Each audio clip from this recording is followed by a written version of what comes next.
Education RJ27 में आप सभी का एक बार फिर से स्वागत है।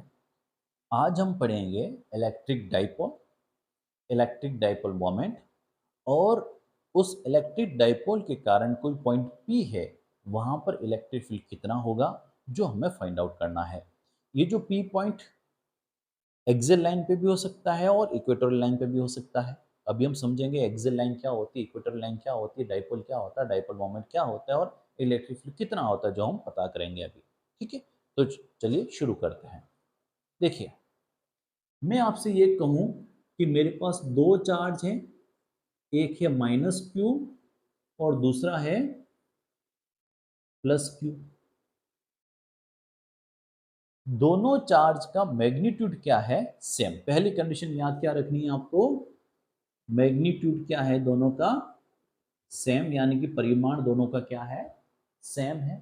लेकिन नेचर वाइज क्या है, दोनों ये ऑपोजिट। नेचर वाइज क्या है, दोनों ये ऑपोजिट। दोनों की प्रकृति क्या है, अलग अलग। तो क्या बोला मैंने कि हमारे पास चार्जेस कितने हैं, 2। मैग्नीट्यूड दोनों का क्या है, सेम। अगर ये 5 कूलम है तो ये भी कितना होगा, 5 कूलम होगा। लेकिन दोनों का नेचर जो है वो दोनों का क्या है, ऑपोजिट। एक माइनस होना चाहिए और एक प्लस होना चाहिए। Third and most important, they are place at a very small distance, यानी कि दोनों की जो बीच की डिस्टेंस जो है वो क्या होनी चाहिए, वेरी स्मॉल, यानी कि ज्यादा नहीं, पास पास होने चाहिए। तो तीन चीजें, magnitude same, direction nature opposite और दोनों के बीच की डिस्टेंस जो है बहुत कम। तो ऐसा जो सिस्टम बना, उस सिस्टम को हम बोलते हैं इलेक्ट्रिक डाइपोल। क्या बोलते हैं इसको, इलेक्ट्रिक डाइपोल, है ना। और हिंदी में क्या बोलेंगे इसको, वैद्युत द्विध्रुव। डाउट क्लियर, कोई दिक्कत नहीं। तो डाइपोल इसका मतलब दो चार्जेस होंगे, दोनों का मैग्नीट्यूड सेम होगा, दोनों की डायरेक्शन ऑपोजिट हो, दोनों का नेचर जो है वो अलग अलग होगा, एक प्लस होगा और एक माइनस होगा, और इनके बीच की डिस्टेंस क्या हो, बहुत कम होनी चाहिए। अगर ज्यादा रखोगे दोनों इंडिविजुअल चार्ज बन जाएंगे जो मिलकर डाइपोल नहीं बनाएंगे। ठीक है, अच्छा। ये जो दोनों चार्जेज हैं वो सेंटर पॉइंट से सेम डिस्टेंस पर है। अगर ये -ql डिस्टेंस पर है तो +q भी क्या होगा, l डिस्टेंस पे होगा। तो दोनों चार्ज के बीच बीच की डिस्टेंस क्या हो गई, 2l हो गई। समझ में आ गई बात। तो 2l हमने इसलिए लिखा क्योंकि यहाँ से भी l और ये इधर से भी क्या है, l। तो दोनों चार्ज के बीच की डिस्टेंस कितनी हो गई, 2l हो गई। ये हो गया हमारा इलेक्ट्रिक डाइपोल। अगला जो वर्ड आता है वो होता है इलेक्ट्रिक डाइपोल मोमेंट। क्या होता है, इलेक्ट्रिक डाइपोल मोमेंट। अच्छा, एक चीज और ध्यान रखना आप कि हमने जो इलेक्ट्रिक डाइपोल है उसमें -q चार्ज को हमने आगे रखा और +q को पीछे रखा है। और आपको हर बार इस बात का विशेष ध्यान रखना है कि -q को कहाँ रखोगे आप, आगे, और प्लस को कहाँ रखोगे, पीछे। इसका कॉन्सेप्ट ये है कि मैथ्स में जो लाइन स्टार्ट होती है वो होती है स्टार्ट माइनस से और कहाँ पर जाती है, प्लस तक जाती है। इसलिए हम आगे कहाँ किसको रखेंगे, -q को रखेंगे। ठीक है, तो देखिए ये -q, यही बना लेता हूँ, काम आएगा डायग्राम ये -q, ये +q, और डिस्टेंस कितनी है दोनों की, 12। ये इसका सेंटर पॉइंट, ये डिस्टेंस कितनी है, l, और ये डिस्टेंस भी कितनी है, l। यहाँ तो कोई दिक्कत नहीं, चलें आगे। ठीक है, दिख रहा है डायग्राम आपको, है ना। थोड़ा नीचे बना लेता हूँ मैं,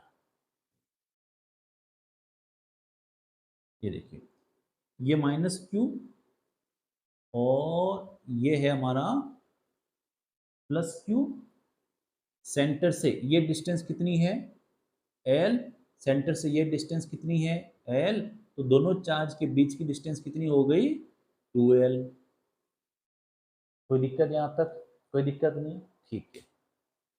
अब देखिए, मैं ये कहूँ कि किसी भी एक चार्ज का मैग्नीट्यूड का मल्टीप्लिकेशन करवा देता हूँ किससे, दोनों चार्ज के बीच की डिस्टेंस से। तो जो प्रोडक्ट मिलेगा उसको बोलेंगे हम इलेक्ट्रिक डाइपोल मोमेंट, विद्युत द्विध्रुव आघूर्ण। तो इलेक्ट्रिक डाइपोल मोमेंट क्या है, electric dipole moment is the product of the magnitude of either charge and the distance between both charges विद्युत द्विध्रुव आघूर्ण क्या है? किसी एक आवेश का परिमाण और दोनों के बीच के गुणनफल क्या देता है हमें? विद्युत द्विध्रुव आघूर्ण देता है। और ये क्या है मेरे पास? एक वेक्टर क्वांटिटी है, तो Q तो क्या होता है? स्केलर है, तो हम क्या करेंगे? L पे वेक्टर लगाएंगे। कोई दिक्कत? कोई दिक्कत नहीं। और डाइपोल मोमेंट की डायरेक्शन जो होगी वो क्या होगी? -Q से +Q ही होगी हमेशा। कोई दिक्कत यहाँ तक? कोई दिक्कत नहीं, ठीक है। तो जो नेक्स्ट क्वेश्चन है वो ये है कि कोई पॉइंट P किसी डाइपोल के एक्सियल लाइन पर है, किसी अक्षीय रेखा पर है, और वहां पर डाइपोल के कारण इलेक्ट्रिक फील्ड कितना होगा, जो हमें फाइंड आउट करना है। ठीक है, तो देखिए हम एक डायग्राम बना लेते हैं दोबारा, अच्छी तरह समझ में आ जाएगा। और ये बहुत ही इंपॉर्टेंट क्वेश्चन है आपके बोर्ड एग्जाम में के लिए, और 100% तो ना कहूँ लेकिन 99% ये आपके बोर्ड एग्जाम में आने के चांस रहते हैं। ठीक है, तो क्वेश्चन क्या है? Find out the electric field on point P which is eight axial line on a dipole. बिंदु P पर विद्युत क्षेत्र की ज्ञात करना है आपको, विद्युत क्षेत्र जो किसी डाइपोल के किसी विद्युत द्विध्रुव के अक्षीय रेखा पर स्थित है। ठीक है, तो देखिए ये मेरे पास क्या है? -Q, ये मेरे पास क्या है? +Q, ये इसका सेंटर पॉइंट, ये डिस्टेंस कितनी है? L, ये डिस्टेंस भी कितनी होगी? L, और टोटल डिस्टेंस कितनी हो जाएगी? 2L। अब अगर ये दोनों लाइन, दोनों चार्ज को मिलाने वाले लाइन को मैं अगर आगे कंटिन्यू करता हूँ, और वो जो लाइन मिलती है उस लाइन को बोलते हैं एक्सियल लाइन। क्या बोलते हैं इसको? एक्सियल लाइन, अक्षीय रेखा। तो P पॉइंट कहाँ है हमारा? P पॉइंट यहाँ पर है, और यहाँ पे हमें इलेक्ट्रिक फील्ड फाइंड आउट करना है। समझ में आ गई बात नहीं से आपको? ठीक है, देखिए हमने जब चैप्टर स्टार्ट किया तब हमने ये भी बोला था कि जिस भी पॉइंट पर आपको इलेक्ट्रिक फील्ड फाइंड आउट करना है, वहाँ पर आपको क्या रखना है? टेस्ट चार्ज रखना है, Q0 रखना है, और टेस्ट चार्ज जिधर ही जाएगा वो क्या होगी? इलेक्ट्रिक फील्ड की डायरेक्शन होगी। ठीक है, तो हम क्या करते हैं? यहाँ पे रखते हैं टेस्ट चार्ज को। किसको रखते हैं? टेस्ट चार्ज को। और फिर देखते हैं कि इलेक्ट्रिक फील्ड कितना मिलता है और उसकी डायरेक्शन क्या होती है। ठीक है, चलें आगे। ठीक है, अब देखिए -Q से अगर मैं P डिस्टेंस की बात करूं तो कितनी होगी? तो ये जो P पॉइंट है ये O से कितने डिस्टेंस पर है? R से। O से R डिस्टेंस पर है, ध्यान रखना इस बात को आपको, है ना। O से कितने डिस्टेंस पर है? R पर। तो -Q और P की डिस्टेंस कितनी हो जाएगी? O से -Q से O कितनी हो गई? L, और फिर O से कितनी होगी? P R। तो कितनी डिस्टेंस हो जाएगी टोटल? ये R plus L। Plus Q से P की डिस्टेंस कितनी हो जाएगी? तो देखिए O से कितना आगे चल गए हम? L। अब और कितना चलना है हमें? R minus L। यहाँ से यहाँ तो आ गए, ये टोटल डिस्टेंस कितनी? R। तो ये डिस्टेंस कितनी हो जाएगी मेरे पास? R minus L। ये इसलिए बोल रहा हूँ मैं, एग्जाम में कंफ्यूज मत हो जाना आप, कि जब इलेक्ट्रिक फील्ड फाइंड आउट करने का फॉर्मूला लगाते हैं E इक्वल्स टू KQ/R², वो जो R जो है वो किसके डिस्टेंस है? वो चार्ज और उस पॉइंट के बीच की डिस्टेंस है जहां पर इलेक्ट्रिक फील्ड फाइंड आउट करना है। ये जो R है वो कहाँ की डिस्टेंस है? डाइपोल के सेंटर पॉइंट से P की डिस्टेंस है। जबकि हमें डिस्टेंस कौन सी चाहिए इलेक्ट्रिक फील्ड फाइंड आउट करने के लिए? चार्ज और P पॉइंट के बीच की डिस्टेंस चाहिए हमें। तो कंफ्यूज मत हो जाना, ठीक है। तो चलिए स्टार्ट करते हैं। -Q चार्ज के कारण इलेक्ट्रिक फील्ड जो होगा उसको क्या बोलेंगे हम? E1। और E1 कितना हो जाएगा? E1 हो जाएगा मेरे लिए -K Q upon R plus L का होल स्क्वायर। कोई दिक्कत यहाँ तक? कोई दिक्कत नहीं, ठीक है। तो E2 कितना हो जाएगा? KQ R माइनस L का होल स्क्वायर, क्योंकि KQ अपन R स्क्वायर होता है, और R क्या है? चार्ज और उस पॉइंट तक की डिस्टेंस जहां पे आपको क्या फाइंड आउट करना है? इलेक्ट्रिक फील्ड फाइंड आउट करना है। तो ये माइनस के लिए क्या लगा देंगे? अपन यहाँ पे माइनस लगा देंगे। तो टोटल E कितना हो जाएगा? E नेट इक्वल्स टू कितना हो गया? -E1 plus E2। तो E नेट कितना हो गया मेरे पास? E2 minus E1। कोई दिक्कत यहाँ तक? कोई दिक्कत नहीं, चलें आगे। ठीक है, देखिए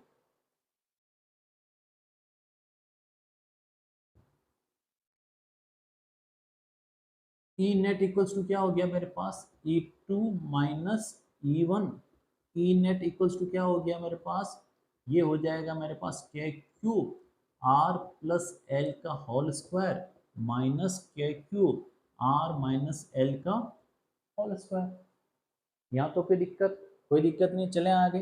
ठीक है, तो ई नेट कितना हो जाएगा मेरे पास, के क्यूब 1/r+l का whole square minus r minus L का होल स्क्वायर। तो अगर एलसीएम लें हम, तो एलसीएम कितना आएगा, एलसीएम आएगा ई नेट इक्वल्स टू कितना हो जाएगा, के क्यूब, ये हो जाएगा मेरे पास r माइनस एल का होल स्क्वायर माइनस r+l का होल स्क्वायर, है ना। ये इधर जाएगा, ये इधर जाएगा, और इन दोनों का एलसीएम कितना हो मल्टीप्लाई क्या हो जाएगा, R square minus L square की पावर 2। कोई दिक्कत यहाँ तक, कोई दिक्कत नहीं, चलें आगे। ठीक है, अगर इनको मैं सोल्व करूँ तो क्या हो जाता है, ये ई नेट इक्वल्स टू क्या हो जाएगा, के क्यूब, ये क्या हो जाएगा, A square plus B square plus 2ab minus A square plus B square minus 2ab upon कितना हो जाएगा, R square minus L square की पावर 2। ठीक है, अगर मैं सोल्व करूं इसको तो ये हो जाएगा मेरे पास ई नेट इक्वल्स टू कितना हो जाएगा, K cube, E net equals to कितना हो जाएगा, के क्यूब, और ये हो जाएगा मेरे पास R square plus L square plus 2rl minus R square minus L square plus 2rl upon कितना हो जाएगा, ये R square minus L square की पावर 2। तो कितना हो जाएगा बोलो, ई नेट इक्वल्स टू कितना हो जाएगा, के क्यूब आर स्क्वायर कितना हो जाएगा, ये 4rl अपॉन कितना हो जाएगा, R square minus L square की पावर 2। कोई दिक्कत यहाँ तक, कोई दिक्कत नहीं, चलें आगे।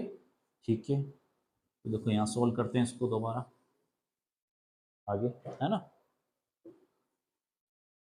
तो देखिए ये कितना हो जाएगा, अब देखो मैं ये कह रहा हूँ आपको कि ये जो L है ना, ये इस R के कंपैरिजन में क्या है, बहुत कम, इसलिए इस L को क्या करते हैं हम, नेगलेक्ट कर लेते हैं। अगर नेगलेक्ट करेंगे तो क्या हो जाएगा, ई नेट इक्वल्स टू क्या हो जाएगा मेरे पास, के क्यू 4rl अपॉन क्या हो जाएगा, r की पावर 4।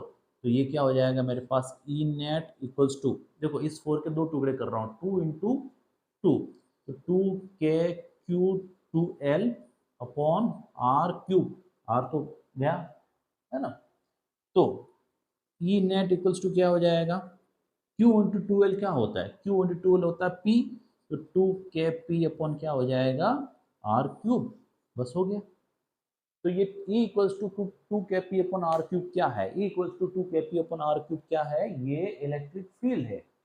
कहाँ पर, P पॉइंट पर, P पॉइंट कहाँ है, एक्सियल लाइन पे, एक्सियल लाइन किसकी, डाइपोल की। तो कितना मिलता है, E equals to 2kp upon r cube. अब देखिए ये वेक्टर है या स्केलर E, हमने कहा E तो वेक्टर होता है, तो वेक्टर होता है उसके पास मैग्नीट्यूड भी होता है और डायरेक्शन भी होती है। तो इसकी डायरेक्शन क्या होगी, तो हमने पहले ही बोला कि जिस पॉइंट पर आपको इलेक्ट्रिक फील्ड की डायरेक्शन पता करनी हो, वहां पे किसको रखते हैं हम, टैच चार्ज को। टैच चार्ज जिधर भी जाएगा वही क्या होगी, इलेक्ट्रिक फील्ड की डायरेक्शन होगी। तो मुझे ये बताओ कि इस पी पॉइंट पर प्लस क्यू का ज्यादा इफेक्ट रहेगा या माइनस क्यू का। तो आंसर ये होता है कि डिस्टेंस अगर कम हो तो इलेक्ट्रिक फील्ड क्या होता है, ज्यादा स्ट्रॉन्ग होता है, इंटेंसिटी क्या होती है उसकी, ज्यादा होती है। तो ये डिस्टेंस कम है इसलिए प्लस का ज्यादा फर्क रहेगा, प्लस चार्ज की इंटेंसिटी क्या होगी, ज्यादा होगी। तो ये इधर जाएगा क्योंकि ये रिपेल होगा, क्योंकि क्यू नॉट ऑलरेडी क्या होता है, पॉजिटिव होता है। तो डायरेक्शन क्या हो जाएगी इसकी, minus Q two plus Q, ये इसकी क्या हो जाएगी, डायरेक्शन हो जाएगी।